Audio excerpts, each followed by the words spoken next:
દોસ્તો, મારી ગુચ્છુની મોજ ચેનલમાં આપનું સ્વાગત છે। આજના વિડીયોમાં આપણે વાત કરવા જઈ રહ્યા છીએ કે ઠાકોર ફેમિલીના ઘરે આજે નવું એસી નંખાઈ ગયું છે। ફાઇનલી આજે તો બધા લોકો એસીમાં સૂયા છે। તો જુઓ તો ખરા કે એસી કેવું કામ કરે છે, શું કેટલી ઠંડક આપે છે, કઈ કંપનીનું છે, અને આજે તો હતો રાકેશભાઈનો બર્થડે।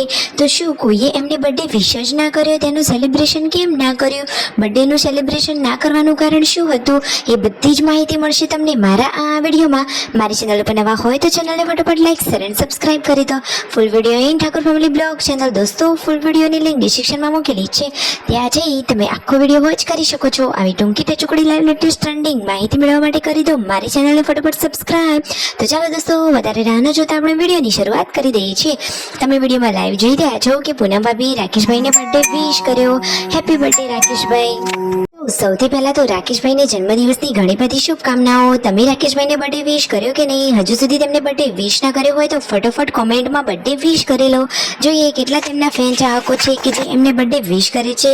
આજે તો ઘરે આવવાના છે મહેમાનોમાં કોણ કોણ આવવાનું છે? તો દોસ્તો, બચ્ચા પાટી તો અહીંયા જુઓ હિંચકો ખાવા માટે વાડીએ આવી ગયા છે।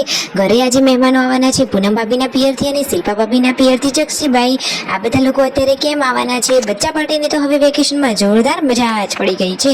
તો ફાઇનલી મહેમાનો આવવાનો ટાઈમ થઈ ગયો। અરે ટાઈમ શું, મહેમાનો તો આવી પણ ગયા। જુઓ તો ખરા કે પૂનમ ભાભીની ભત્રીજી ને બધા જ લોકો આવી ગયા છે। મહેમાનો અહીંયા બેઠા છે અને બીજા મહેમાનો બહાર બેઠા છે।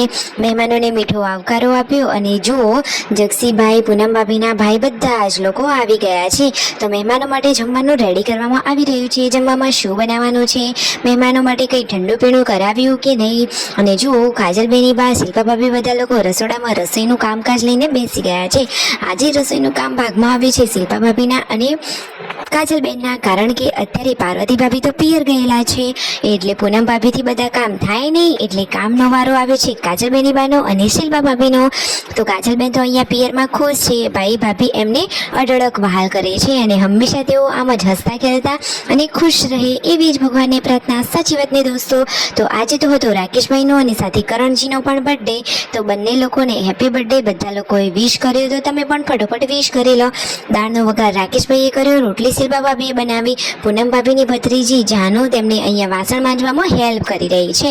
અને જુઓ પછી જે લોકોને જમવાનું બાકી છે એ લોકો હવે જમવા માટે બેસી રહ્યા છે। ઉનાળાની સિઝનમાં તો કેરીનો રસ પીવાની મજા જ પડી જાય। મહેમાનો થોડીક વાર બેઠા અને પછી ત્યાંથી તેમને લીધી વિદાય। પછી બધા લોકો અહીંયા એસીમાં સૂવા માટે આવી રહ્યા છે અને જુઓ સાંજનો ટાઈમ પણ થવા આવ્યો છે અને આ બંને પાછળ દેખાય એ એસીના પંખા છે। અને સાંજના ટાઈમે તો અચાનક આ શું થઈ ગયું જુઓ તો ખરા। એસીનું કામ ચાલુ હતું અને અચાનક જોરદાર પવન સાથેનું વાવાઝોડું ચાલુ થઈ ગયું।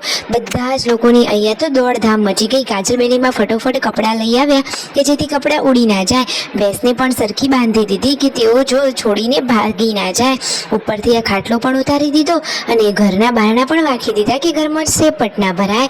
પૂનમ ભાભી તો શાક સમારતા હતા અને પછી ગયા ઘરમાં। તો દોસ્તો, ગઈકાલે સાંજે તો જુઓ કેટલો જોરદાર પવન સાથે આ વાવાઝોડાની શરૂઆત થઈ ગઈ છે। શું તમારે ત્યાં આવું વાવાઝોડું હતું કે નહીં? તો પછી માંડ વાવાઝોડાનો પવન થોડો ઓછો થયો, ઘરમાં રસોઈનું કામકાજ ચાલુ થઈ ગયું છે। શિલ્પા ભાભી સરસ મજાની રોટલી બનાવી લીધી અને હવે બધા જ લોકો વારા પરથી જમવા માટે બેસી ગયા છે। આમ આખો દિવસ એકદમ હેપી અને સરસ મજાનો વિતાવ્યો।